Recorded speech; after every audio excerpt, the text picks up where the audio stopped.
এই আয়োজনটা আমরা প্রতি বছরই করি। বিগত 3-4 বছর ধরে আমরা চলমান আছে আমাদের কক্সবাজার ব্লাড ডোনার সোসাইটির আয়োজনে, এবং আমরা এই উদ্যোগটা নিয়েছি হচ্ছে যারা পরিবারের মুখে হাসি ফোটানোর জন্য, যারা আজকে এমন গুরুত্বপূর্ণ ঈদের দিনে যারা রাস্তার মধ্যে টাকা রোজগারের জন্য গাড়ি চালাতে বের হয়েছে, তারা তো আর ফ্যামিলির সাথে ঈদ ভাগাভাগি করতে পারতেছে না। তাদের সাথে আমরা মূলত ঈদমানি খুশি, ঈদমানি আনন্দ, এই আনন্দটা এই খুশিটা ভাগাভাগি করার জন্য আমরা মূলত আয়োজনটা করছি। এবং সমাজে যারা পিছিয়ে পড়া, যারা সুবিধা বঞ্চিত, সমাজে যারা পিছিয়ে পড়া জনগোষ্ঠী আছে, তাদেরকে মূলত আমরা এই উদ্যোগটা নিয়ে তাদের সাথে মূলত আমরা আয়োজনটা ভাগাভাগি করতেছি। দীর্ঘদিন ধরে এই কক্সবাজার অসহায় ছিন্নমূল হতদরিদ্র পেশাজীবী এবং নির্ময় শ্রমজীবী যারা রয়েছে কক্সবাজারের মধ্যে, তাদের সাথে আমরা প্রতি বছরে এই বছরও ঈদ উদযাপন করার চেষ্টা করতেছি।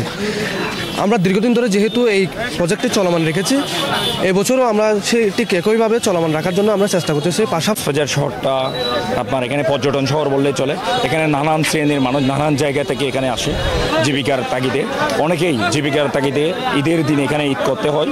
ঠিক তারই ধারাবাহিকতায় আমরা আজ 3তম কক্সবাজার ব্লাড ডোনার সোসাইটি ঈদের মেহমানখানা নামক একটি আয়োজন করে থাকি, যেটি কক্সবাজার শহরে ছিন্নমূল মানুষের জন্য, আপনি পথশিশু বলেন, রিক্সা চালক বলেন, এবং যারা জীবনের তাগিদে আপনি ফুটপাতে যে ব্যবসাগুলো করে থাকে, তারাও আপনি এখানেই ঈদের করে থাকে।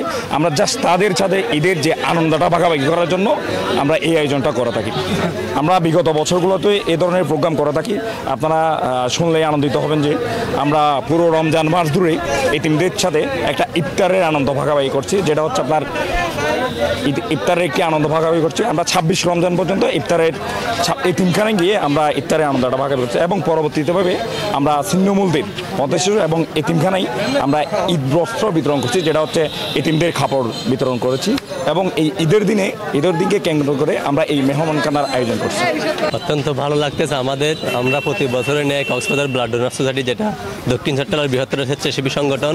আমরা প্রায় এই ঈদের মেহমানখানা আয়োজন করতেছি টানা 3 বছর, এবং এতিমদের সাথে ইফতার সিজন 9 বছর পর্যন্ত, এবং ওই এতিম শিশুদের আমরা ওই ঈদ বস্ত্র বিতরণ করে থাকি।